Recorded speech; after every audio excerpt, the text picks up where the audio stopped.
I modeled it for the people who I've been seeing over the last couple of years, post-pandemic and during the pandemic, to be honest, too. And what I found was that people all of a sudden who had maybe never thought about mics before, who'd never had to communicate digitally through a screen before or build their business online doing Instagram lives all the time before, had the chance to learn about their voice and realize that there was something they could do to make it seem easier and maybe manage the nerves and stuff. Disinformation is spreading. There will be a surprise outbreak. Is the issue of pandemic. No social distancing at all. They said that they would express their concerns about the mask supply. Where's the mask? Where's the glove? A second wave is... We all need some good news. A message for all the healthcare workers out there. Thank you.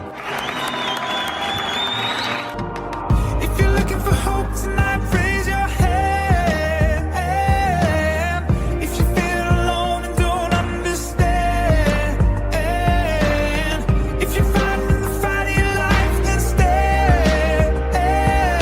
From Santa Rosa, California, this is 19 Stories. I'm Cheryl Halling. It's hard to believe we are well into the first quarter of 2023, especially since my guest, Nic Redman, first chatted with me at the end of 2021 in episode 37, along with her co-host and creator of the longest-running, most listened to and reviewed podcast in the UK, the Voiceover Social. Since then, Nic and Leah have created and published the highly lauded The Voiceover Career Planner, which is now in its second edition. Nic then went on to create the Voice Deck, which offers 38 vocal warm-up cards, and she is now about to release her highly anticipated book, On the Mic, Voice Training Tips and Tricks for Voiceover Artists, Podcasters, Speakers, and Presenters. For those yet familiar with Nic, she is a native of Northern Ireland and an internationally successful voiceover artist, podcaster, voice, and accent coach. She holds a BA in Performing Arts, an MA degree in Music Theatre, and another MA from the Royal Central School of Speech and Drama in Voice Studies. Nic has taught at many of the major drama schools in the UK. She is also the founder of the Voice and Accent Hub group on Facebook, created to offer tailored voice and accent coaching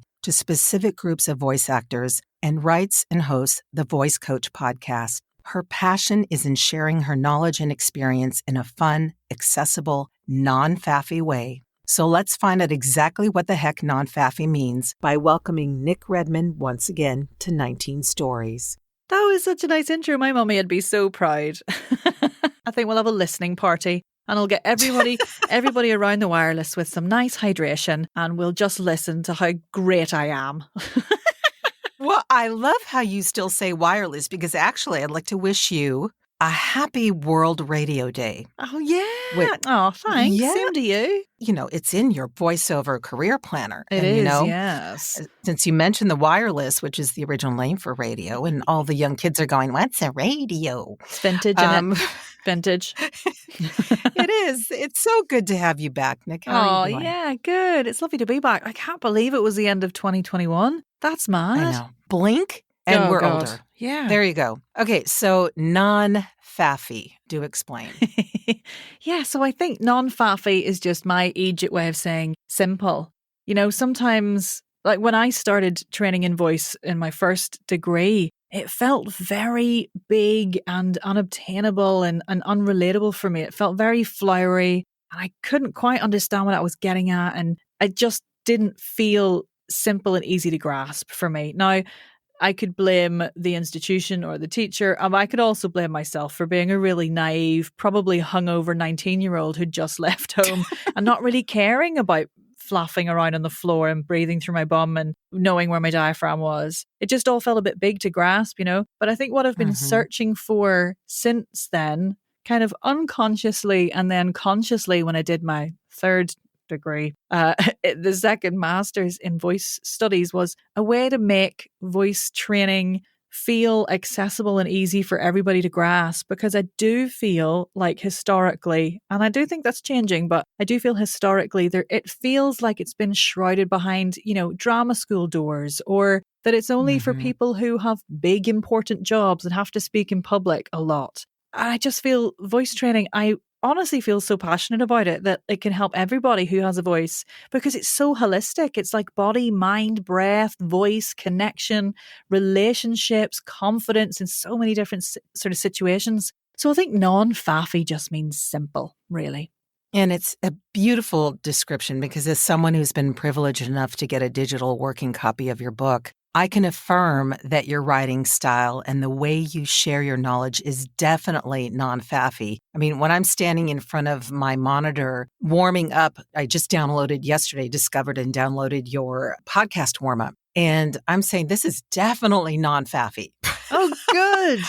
Oh, well, I'll take that as a testimonial. Thank you. Definitely non-faffy, Cheryl Holling.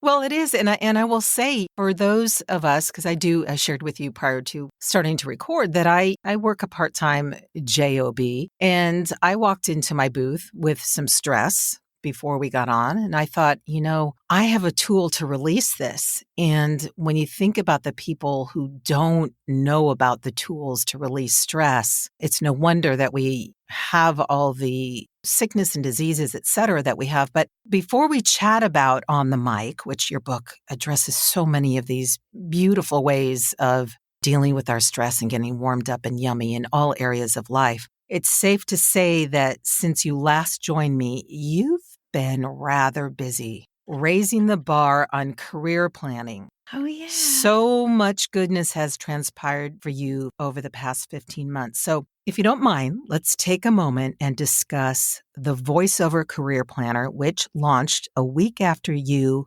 and Leah joined me back in 2021. Yeah. So what exactly is the Voiceover Career Planner? Right. So it's another one of these mad 3 a.m. ideas that I have sometimes, Cheryl, when I wake up a bit like, oh my God, I can't sleep. Why can't I sleep? There's something in my head. I know, a planner. I wonder, should we do that? Basically, I love a planner. I love being organized. I love ways to write down what I need to do, my goals, and feel like I'm in charge of my career. Because, sometimes as a self-employed person, you wake up in the morning and you're like, right, what do I want to do today? Well, I want to book a job in animation. Well, how on earth do I get to that point? Like, what's the first step? So basically, I have loads of career planners, but I suddenly realized I couldn't find one for voiceovers. And I was really shocked by that. It seemed so obvious in hindsight. So I said to Leah, I've got an idea. And she was like, what is it? And I said, how do you feel about doing a voiceover career planner that's specifically for voiceovers? But it's not just like a flowery to-do list or something that's just boring goal setting. It's like everything. So it's how to set your goals. It's questions to answer to make sure your goals are the right goals for you and that you're setting them in the right way. It's like daily pages that keep you accountable, have to-do lists, there's hydration trackers, there's these beautiful inspirational quotes, not just random stuff about sunsets, Cheryl, you'll know this. It's like every week we have a different expert from the voice industry, whether it's spoken voice or voiceover or audio or accents, and we got these amazing experts to give us quotes to inspire you and give you some tips and advice. So every week there's a beautiful quote. I've done some bespoke warm-ups in there in the most recent planner. So you can scan a QR code and it takes you to a website with 4 different voice warm-ups. There's studio troubleshooting. There's mindfulness and habit building. There's loads. There's loads of stuff in there. So basically I had this tiny nugget of an idea and Leah was like, let's do it and let's do it better than anyone ever could and anyone ever will again. And I was like, okay, miss. And yeah, it just kind of snowballed out of control from there. So we got a focus group of glorious Voiceover Social podcast listeners to help us develop it. We talked to them about likes and dislikes and what they felt they needed. We shared all of our mad ideas with them and they're like, yes, no. What were you thinking? Definitely add this and all this kind of stuff. And we did the first one, which must have come out just after we'd spoken to you. And then I think about a week after that. Yeah. Yes. And then the second edition came out end of October last year. And that's when we basically did the first one. And then we realized it could be better. And we got some user feedback and we tweaked it a little bit. And we also created an international version, which is a print-on-demand one. So it's much easier and cheaper for people who are not in the UK to buy it. So yeah, it's brilliant. We're really proud of it. And we feel like it's a wee bit of a legacy for us, really, from the podcast. And I'm sure other planners will pop up and that's fine, but we're just really proud of it. And honestly, I think people are finding it really useful. You have these ideas and you're like, yeah, but will it really help anybody? Or is it just like a vanity project or some silly wee thing? And then people contact you going, oh my God, I've used my planner. I've got everything in there. It's great. And I just got this job or I've just reached this goal and it's really exciting. Well, both of you and Leah are a testament that it works, because the way both of your careers and watching it, I'm going to just take credit and say you were both on my podcast, and here you are, 15 months later, and you're both brilliant and soaring. I do think you had a big part to play in that, Cheryl. Yeah. You can. The first edition was obviously very successful as you launched your second edition, as you just mentioned, at the end of 2022 with the international version as well. And then you and Leah led a live 3-hour training that walked people through not only how to use the planner, but really how to think about and approach one's goals. And so I'm honored to say that I was able to purchase the copy and attend your planning session. So I know firsthand what a powerful tool the Voiceover Career Planner is. And I love that you paid attention to that prompting at 3 a.m. in the morning, because I think we all get that, right? The things we ruminate on in the middle of the night, and some of them are just things to keep us up at night. It's hormones, it's the sugar we ate, it's the lack of sugar we ate, whatever, too much caffeine, not enough caffeine. I watched the show, I didn't watch whatever it is. But then it's the ones that you share with people like you did in a focus group, and they just take birth and take off, and they're brilliant, as you say. And yet, Nic, in July of 2022, you then went on to release the voice deck. So it's clear you're a mad woman. Absolutely, and have Barmy. no time for your family. They're out running with the sheep and well, in the hills. My husband was like, will you stop making things and distracting yourself from writing your damn book, please? And we're going to get to that, because, it's clear. It's obvious that you're truly passionate about anything related to the voice as you keep creating resources to help people hone their skills in voice work. But is it safe to say that these tools are a way for people to discover their metaphorical voice in the world as well? Yeah, I hope so. I think I was thinking a lot today as I prepare to launch the book about, my values and like who I am and what I want people to take from what I offer. And I think definitely awareness, exploration, play, empowerment is a huge thing for me as well. I want people to like wake up in the morning, and if they have an issue with their voice or they've got something to record, I want them to be able to go, all right, well, I'll get my voice deck and I'll do these exercises, and I'll make sure I have this water, and then I'll be good to go. I want to take that sort of, how do I prep for this out? Or that, yes, I want to warm up, but I don't know how. Like, what's the first step? Or why do I keep tripping up over my words? How can I stop that? I just want people to have loads of different ways of accessing it. Like, some people love the podcast, the Voice Coach podcast, and they will just keep listening. I can tell the ones that people keep listening to over and over again because the plays go up loads. But like, some people will just do the 5-minute warm up on there all the time. Or some people like the voice deck because they like tangibly to feel it in their hands. And I think that's one of the things about, the other thing I'm quite passionate about as a coach is accessibility in lots of different ways. And I think everybody has different learning styles and different learning needs. So having input and having these exercises in lots of different ways means, oh God, I never listen to podcasts. I could never do that. Oh, we'll try the voice deck. Or, oh, I don't want to faff with cards. Have you got a video? Well, yeah, I've got some stuff on YouTube. Like, it's just about making it, as much of it accessible for like minimum to no cost as possible, because that's what's exciting and empowering, giving people the tools to like find their voice and be free and open. I was doing another podcast earlier and they were like, how do you feel confident? And I think it's about the prep. It's about being able to prep your voice so that when you're on the mic and you need to communicate with someone, you're not worrying about your voice. You're not thinking about your voice at all. You're focusing on your message, thinking about how you want to affect the listener, and you can just let your voice happen. And I think that's ultimately the holy grail of what I'm trying to get to.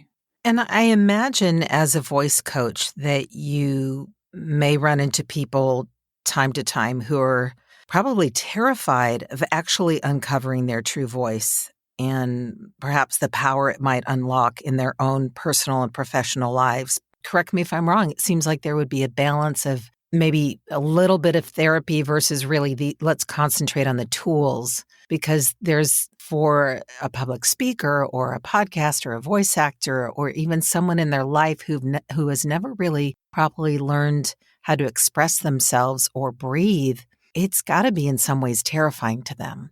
Yeah, you're right. we talked about this a lot when I was training, actually. I'm sure it comes up every year on that course. It's that the idea of where the line is, where voice coach ends and therapist starts. And I'm always very conscious and very, what's the word? Sorry, it's very late at night in the UK. I know. I'm very and transparent. I appreciate you That's being all right. here. No, oh my gosh, love it. I'm very transparent about the fact that I'm not a therapist, right? I'm not here to answer or solve that problem that comes up. I don't have the training for that. But what I do have is the ability to make space for whatever might come up and allow you to experience something or feel something or notice something. And I can honor this, honor the space for that to happen. And we can talk through it and I can listen. I can offer things from my life as advice and guidance, but I'm not a therapist, and it can be tough sometimes. But it's interesting because some clients come and they know that there's something connected to their past or their childhood, their job, their relationship, what they're going through right now in life. And they know that that's at the crux of it, at the crux of their issue, their vocal issue. Some people go, look, I've had a terrible few years. I've just got divorced. My dog's died and my voice doesn't feel like it used to. And I'm like, all right, let's go. Some people come and they're like, I don't know why my voice is getting tired. And then you delve in and you realize there is some deep-rooted tension and holding from a past trauma or, again, something they're going through right now. And it unlocks and they had no idea that that's what the cause was. And then that's a different thing. So it does rear its head in lots of different ways. But I like to, make sure people understand that that's okay. And it's normal for it to feel like that. And that I talk about that again in the book. It's like voice is holistic. It's body, mind, breath, the whole shebang. And sometimes when you release tension or you let your breath go, it just all flows out. And I'm so glad you just touched on what you said. And I want to talk about your upcoming book, On the Mic. As I was reading the copy you sent, I kept reflecting on a class I took ages ago that utilized the Alexander technique. And indeed, you give credit to this technique in your chapter about alignment. And you basically touched on that. But if you could speak briefly about what the Alexander technique is and how that has influenced your overall work. Oh my God. Every time I think about Alexander Tech, I think about the amazing teacher we had on our MA. She had these like magic hands. And every time she like adjusted you or like helped you through an exercise, you just felt like you were floating. It was amazing. Everybody just fell in love with her. She was remarkable. So Alexander technique is an alignment practice, basically. So this dude, I'm going to really paraphrase this story, but this dude, FM Alexander, right? An Australian dude, he had to do loads of public speaking and his voice kept getting tired and he didn't know why. He kept losing his voice. So he literally hired a studio that was floor to ceiling mirrors for a year and just studied himself when he was talking. And that's how he developed this sort of movement practice, this alignment practice. And it's all, when we say alignment, we mean sort of organizing yourself from the inside out so that you can release as much physical tension as possible. Because physical tension is what hinders the freedom and the expression of the voice. That's like simple acoustics in the sense that, if something is more tense, the vibrations are going to be smaller. And sometimes that's good because it's music and they need to be smaller. But sometimes what it does in the voice, what tension does in the vocal tract or in the shoulders or in the breathing mechanics, is that it just stops you having the freedom within the voice to respond to the emotions that you have to communicate or the range that you have to reach or the character that you have to make. So it's basically about making sure that your body is efficiently physically aligned within the space around you and within the space within itself, so that the breathing mechanics and the voice can be free to fly without wanting to sound like too much of a bleeper. I don't know if I can swear then. Yeah, no, it's okay. And, I was delighted to see you mention it in your book, along with a link for more information about it. Because, and I'll be vulnerable here, as a teenager, I used to suffer from horrible IBS, which is irritable bowel syndrome. So for those out there who may have or are suffering from that, which after learning about the Alexander technique, among other things, realized was due to some emotional trauma, again, being vulnerable here, and a period of time where I wasn't able to express my authentic voice. So for me, one of the most powerful chapters in your book is the one on alignment, because it's almost like a catch-22. If you're not able to use your voice, literally or figuratively, it can also manifest in your body, but then does it manifest in your body first, and then it affects your voice. So it's all cyclical and related. And again, I was really delighted to see you mention that. That's great. I'm really pleased, because sometimes the chapter on alignment for people or working on alignment feels like, yes, but get to the voice bit, and people do sort of, fine, I'm standing up straight, whatever. I'm like, it's not about standing up straight.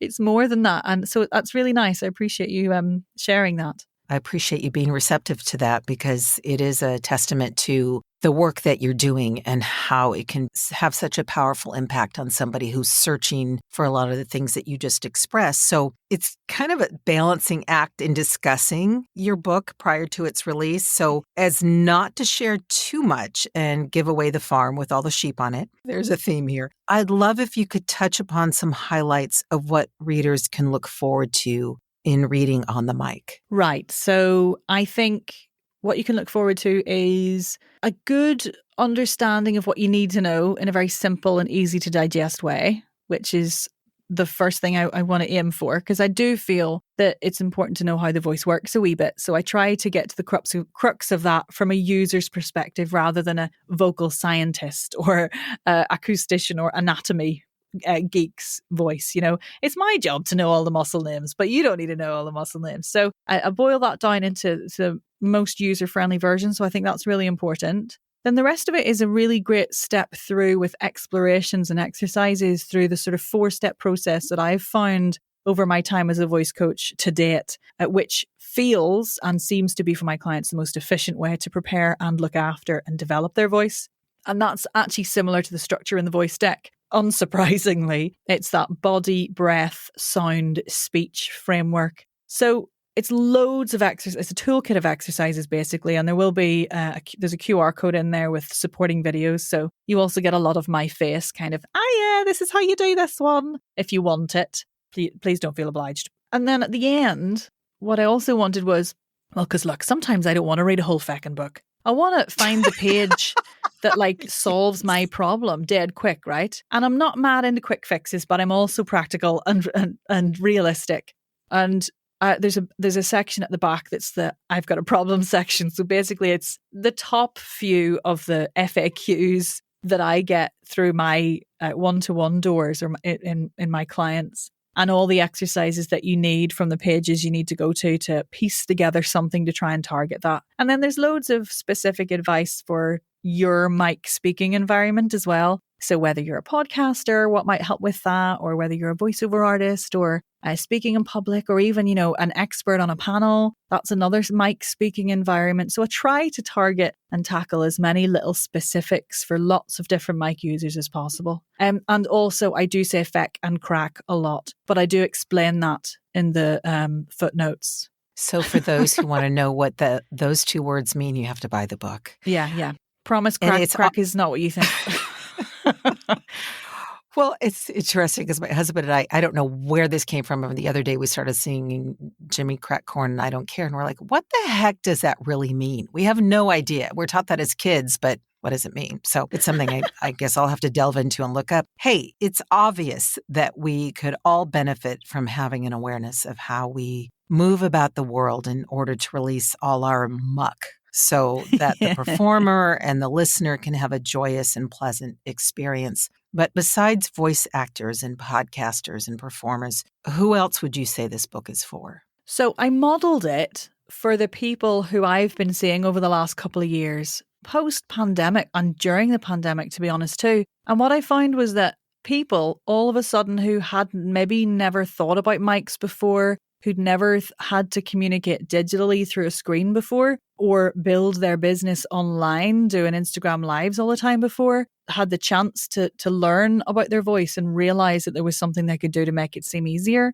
and maybe manage the nerves and stuff. So it's sort of, I mean, the title says voiceover artists, podcasters, speakers, and presenters, but that list could go on, like broadcasters, comedians, people who go live on social media to share their business, people who speak at conferences, people who find themselves on conference calls all the time now, using a tiny wee mic that they had to buy on Amazon that they don't really know how to use, and getting themselves all twisted and gnarled up behind their computer all day. So it's really about understanding what your voice is in relation to the mic, whatever that mic is or where that mic is, whether it's handheld or clip-on or a big chunky Neumann dangling in front of your face, or whether it's the freaking out thinking about the mic in your computer picking you up, or your phone, or having to do some stuff outside, like it's just for anybody on a microphone really. And it's all about finding freedom, I think, and empowerment,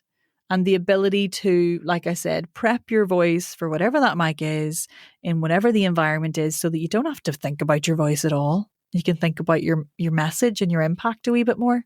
I'm going to venture to say that I think it's for anyone who's also off the mic, who wants to have more power and confidence when they're addressing maybe a work situation, maybe a relationship, maybe having a difficult conversation. One of the categories of people you list who might benefit from this book are people who've dared to age. And Nic, I happen to be one of those people. And I hear you. Thank you, because I'm in your headset. And I've definitely noticed that my voice has become deeper, especially if I'm tired. Like today, I'm a little tired, so I feel my voice is deeper. But what are some of the other things that happen to the voice as we age, and how we can implement the tools in your book to help with that? Yeah, I think the main thing to think about with the voice and aging is your voice is muscles and cartilage and ligaments and all the things in the rest of your body. And unfortunately, that part of your body is not immune to the aging process. Like it still does, like if your bones get a bit calcified or whatever, that might happen in the cartilages in the larynx area. The vocal muscles may get a little slack and less responsive. And it's about understanding that, oh God, I said it to someone the other day. I think it was on my walk this morning, and someone was like, we're out again. And I was like, yep, use it or lose it. I think it's that. It's about using it so that it doesn't bugger off and be like, well, you're done. I'm done with this. Let's just be quiet forever. So one of the things that I advocate for in the book, and all my work really, is creating a wee routine that you can do every day that keeps things moving, that works on mobility of the larynx and the vocal folds, and keeps that tension as, excess unnecessary tension as limited as possible, so that you can still have the range and the strength and the power behind it than you did before. So it's just about, again, awareness and understanding that there are little exercises you can do daily, just like you go for your wee walk, or you do your Pilates, or you do a wee bit of weights, or you stand on one leg while you're brushing your teeth to test balance as you get older, and all those kinds of things. Try not to swallow your toothbrush. Yes. Yeah, it's just finding something that works for you that you can do every day, I think, to keep mobility. It's obvious you have a wealth of experience and credentials behind you to give you a solid platform to write this book. But I'm wondering if you faced any fears in doing so. Oh my God, yes. I mean, talk about imposter syndrome. There were a couple of things, and there still are, but you know what? It's written and it's there, and that's that. It will come out, and so be it. I spoke to my business coach about this. Every time I sat down to write a bit, starting was the hardest bit. As soon as I got into it, and the knowledge and experience flowed out, of course I know it's there. I know I'm good at what I do. I work really hard, and I'm always trying to learn and stay on top of things. And I know my voice quite well now, so I enjoyed writing and finding my style once I'd started. But it was a battle every single time. And I swear the house has never been cleaner. But my business was that your area of avoidance? Yeah, I was like, I just need to do the laundry, and I definitely need to clean under the sofa there that I've not done and for that 4 closet, years. Oh my gosh, that closet, I haven't opened in 10 years. Yes. Where is that key? I'll search for 4 hours to find it. But my business coach said, I was talking about imposter syndrome, and she said, that's fine. imposter syndrome sometimes doesn't go away. She said, invite it to sit next to you and write the book with you. And it was a bit of a weird, I was like, for God's sake, what kind of stuff is this now? But actually, I just did it. I just went all in. I was like, I see you, imposter syndrome. I feel it, but we're going to do this. And I kept focusing on who I was writing the book for. So like I've been so lucky and trained with some of the like original greats, the OGs in my industry. Cicely Berry, Kristen Linklater, Barbara Houseman, Dane Shalfin, loads of incredible people. And a lot of them have written books. And I was like, yeah, I can't write a book. Like Cicely Berry wrote a book. I don't write a book. This is ridiculous. But a few clients were like, "What? You keep recommending books, but where's your book?" And I was like, "Oh, well, yes, sweating. I write Instagram captions. I can't write a book. What are you talking about?" Again, my business coach was like, "Who are you writing this book for?" And I was like, "She's like, are you writing it for the people who teach you, who mentor you, or are you writing it for the people who look to you for guidance, your clients?" And I was like, "Oh yeah, I'm writing it for my clients." It's getting back to the message, right? Yeah, getting back to who it's for, just as you do in your voice work. Yeah. So I just kept focusing on that and focusing on how I wanted to distill everything down and communicate that. And I am really proud of it. And look, it's my first book and I'm sure I'll open it and go, oh God, grammar. Oh no. And there'll be mistakes. But look, I'm really proud of it. And I'm really proud of the illustrations. Yes, they're so delightful. They really, really are. It makes sense of everything, It's not like, some of the ones that you see that might be from a medical doctor or from kinesiology class or whatever. And you're like, what the heck? I don't need to know every ligament, every structure. I just need to know the basics of how things work. And you address that very succinctly. They're delightful and they go along with your style of writing, which you are delightful. And I am going to acknowledge the fact that it is late there. And I have one more question. And I want to say kudos to you and congratulations. And you should be very, very proud of it, Nic. Thank you. Going to have it in your show notes of how people can get on the wait list. But before I ask you all of the stuff, I didn't get a chance to ask you and Leah when you joined me last time, but if there was a soundtrack to your life, in particular for this point in time, what would be on it and why?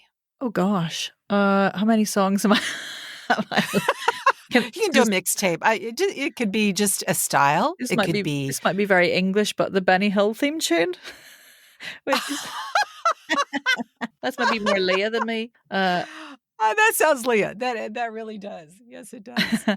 Oh gosh. I feel like all emotional all of a sudden. Like, that's such an interesting question. I think Fleetwood Mac. I'm really vibing with at the moment. I think there's so much passion and honesty and putting yourself out there and dealing with stuff and sharing and communicating with people. And I suppose that's the thing that's the hardest as a solopreneur, is that constant, here I am, this is how I want to help you.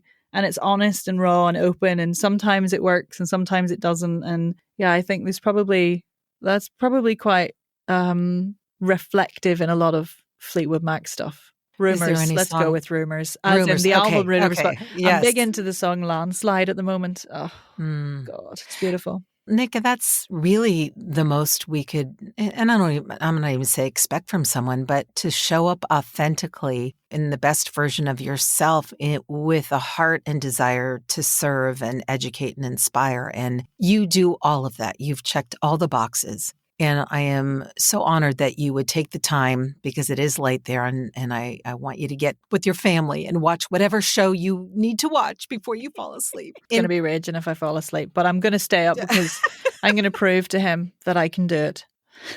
I can do a podcast at 9:00 at night and watch a show. Yeah, totally. In closing, can you please let people know what the actual release date of On the Mic is and how they can purchase a copy? And when is this gem coming out to the world? Yeah, so this gem is coming out to the world on the 16th of March. And that's not terrifying at all. I'm fine. So it'll be available on the old Amazon. You can get it on the wait list to get all the info and me nagging you to buy it and review it and share it. and wee teasers as well, and little previews if you get on the wait list. And there's also a brilliant competition. So I'm giving away coaching. I'm giving away a place on my course, the Vocal Empowerment Program. I'm giving away voice decks, which you can't buy anymore because they're basically all gone. I'm giving away mugs and silly little things. So if you're on the wait list, you get in with a chance with all of that. And that's on my website, nicolaredman.com/book-waitlist. That's nicolaredman.com/book-waitlist. Yeah, that's where you can. And basically, if you find me on any of the socials, I'll be banging on about it from now until until March 16th and beyond. Yes. And then I'm going to crawl into a little hole on the 21st, probably, of March and just rock back and forwards for a little bit, I think. Do some nice out breaths. Yes, exactly. Make sure that you are still breathing. And come unfold you from the fetal position sometime around the end of March. A cup of tea. Thank you very much, Nic Redman. You are so delightful. I am just really appreciate having this chat with you, this conversation. We look forward to this book coming out. I'm really honored once again to have read this. And I'm going on the wait list. I actually did sign up on the wait list. So all the boys and girls out there listening to this, you can go to the wait list too. It sounds like you're having a fabulous time pre-promoting your book and lots of goodies that you're giving away, which is very generous of you. So on that note, have a wonderful, wonderful evening, and we'll be in touch. Thank you for having me. Thank you for being had. I took my love, took it down.